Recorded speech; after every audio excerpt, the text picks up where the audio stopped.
Okay, so with less than 100 days before the lifts open in the French Alps, I thought it was a good time to dust off my Greg Stump VHS collection. Do you like 150 Days of Winter? But you are the YouTuber. You've always been the YouTuber. I think I did a good job.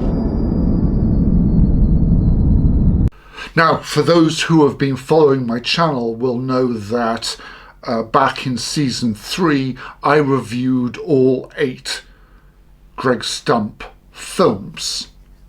The reviews were more like summaries, hence why we are back here again to go through and see things in more detail. So each review will consist of an overview of the film, which will also include the people in the film, not just the skiers. Greg was so good at showing characters in his film, and this is probably best summarized in the opening of Blizzard of Ours. Now, not everyone in this film jumps off cliffs, but everyone in this film has a story to be told. And of course, finally, the music. For an American, Greg, his choice of 80s European music works so well. Now, before we start, we should just have 2 very quick plugs. Of course, if you enjoy iconic 80s ski films and your VHS version has seen better days, well, you can buy a digital version from Greg Stump. And in your own little way, you can say thank you and buy him a virtual coffee or whatever his vice is. The link is blizzardsnowstore.com. If you would like to thank me, apart from, of course, subscribing to my channel, you can check out my t-shirt store, where we have a great collection of ski-related tees like this, including this one from Greg Stump and Plake. The link, again, is down below. And of course, if you have watching this video and use the code STUMPY, you will get an extra 10% off. So let's jump into what is probably known as Greg Stump's most famous film, The Blizzard of Ours. Oh, I should of course point out that we will have a R counter in the corner, which of course will highlight what I think are the R moments of the film. Now, Blizzard carries on the tradition of American ski filmmakers like Dick Barrymore coming over to Chamonix and showing Americans how different European skiing is from what you have in America. Now, the narration at the start by Stump says so much. He nostalgically makes reference again to Dick Barrymore, who Stump skied for before directing. Greg says, now I'm different. I'm a freestyler, and I like to make a lot of short turns. Those runny-nosed kids he mentioned was, of course, himself. And this is such a beautiful, self-deprecating introduction. I know he would hate me to say this, but that 2-minute narration is almost perfect. And after transitioning from rollerblading down the streets of San Francisco to speed skiing in Les Arcs, we are most definitely moving from summer into winter. In most of Greg's film, he has the disarming question which he asks people, and in this case, what animal would you be? Of course, from their answers, I would surmise that early snowboard competitions forewent random drug testing, and of course, certain speed skiers should maybe cut down on the number of espressos they have in the morning. And the film starts proper in Telluride with our first character, the larger-than-life Telluride town pro-conscious councillor Rasta Stevie, real name Steve Smith. Never has there been someone as cool and funky as Steve. Well, maybe Scott Kennett and his husky Zutnik, who back in the 80s were quite famous. Also, some great reggae-covered powder skiing. Reggae and powder skiing make excellent partners. We then head off to the story about the start of Snowbird with a larger-than-life Texas oil man, Dick Bass. Huge snow figures are thrown around, and there is some great filming of the avalanche control with an ex-military recoilless rifle. Again, along with some great powder skiing. For a film that I thought focused on Chamonix, this is a strange start. We then go to the Squaw Valley auditions for the trip to Chamonix with Scot Schmit, Tom Day, Mike Slattery and Glen Plake. Finishing, of course, with Glen skiing an absolutely crazy line. Now, this is a little cheeky, as in reality they already had 3 skiers. However, Lynn Weiland, Banana Pants in Hot Dog the Movie, crashed heavily in Chamonix, breaking her back and going on to sue Greg Stump. Plake was, of course, brought in to replace her, but it's a film, so I'll give them some creative license.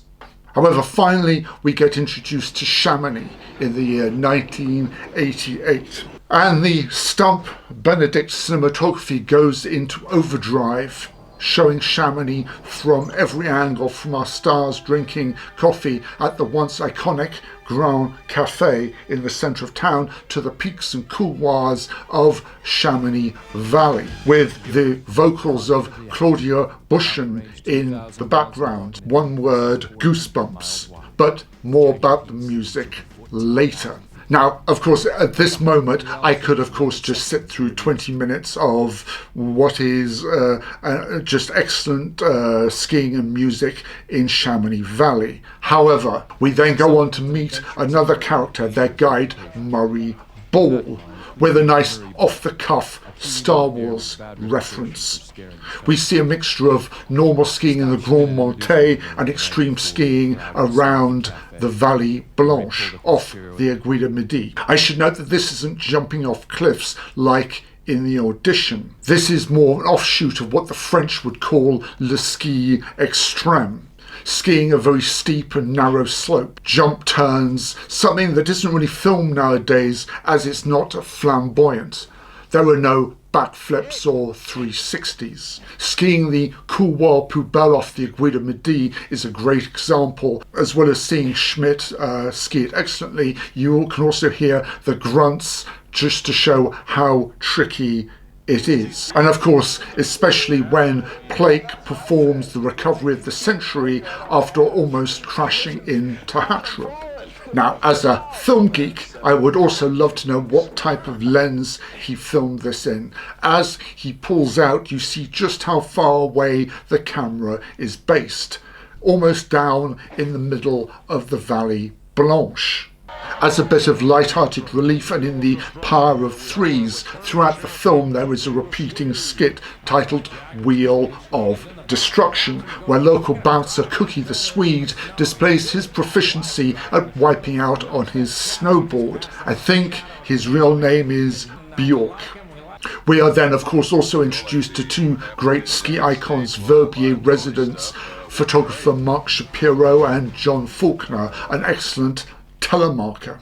Sandwiched in is a great section about snowboarding, which at this time was still in its infancy in Europe, featuring hard boots and race bindings, and a lot of 80s hand waving. Again, brilliant. Finally, everyone except Scot Schmit, who was sponsored by the North Face, is wearing a great pastel coloured Finnish 80s clothing brand called Club A, which sadly failed 2 years after this film originally came out.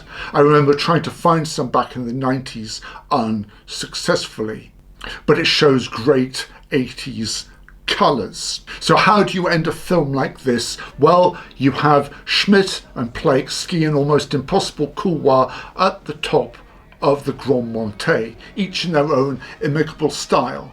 And then after such a high, you then have Stump perfectly sign off talking about ours with a laughing message as he forgets the line before, of course, the credits run.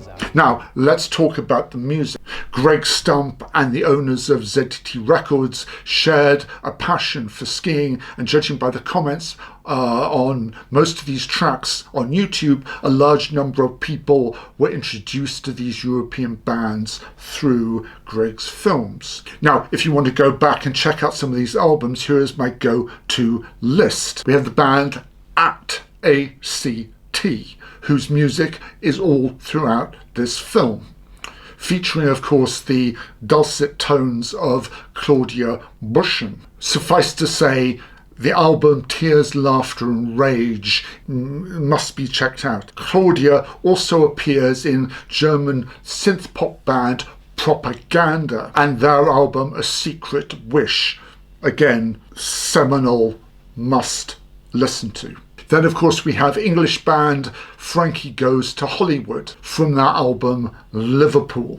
Then, of course, for our reggae, we have Alpha Blondie with their one track Yahoo Frey, which is from the album Apartheid is Nazism. Finally, as we sign off, we have Ted Musgrave and the G-Men, who wrote the song Blizzard of Ours for the credits. I just think that's really cool and something you would never see nowadays. Over 30 years on from when I originally watched this film still stands out. It's that perfect balance of cool, funny, adventurous, for me, nostalgic. Whenever I used to take a team to Chamonix for a mogul competition, I would put this on the bus's VHS machine. It wasn't until later in the day when they met Glen on the course did they realise why I played the film. This is why, without fail, you can possibly say that this is still one of the greatest ski films of all time. Nay, this is why this is, and I will say it, the greatest 80s ski film. It doesn't need a rating. That is all that needs to be said.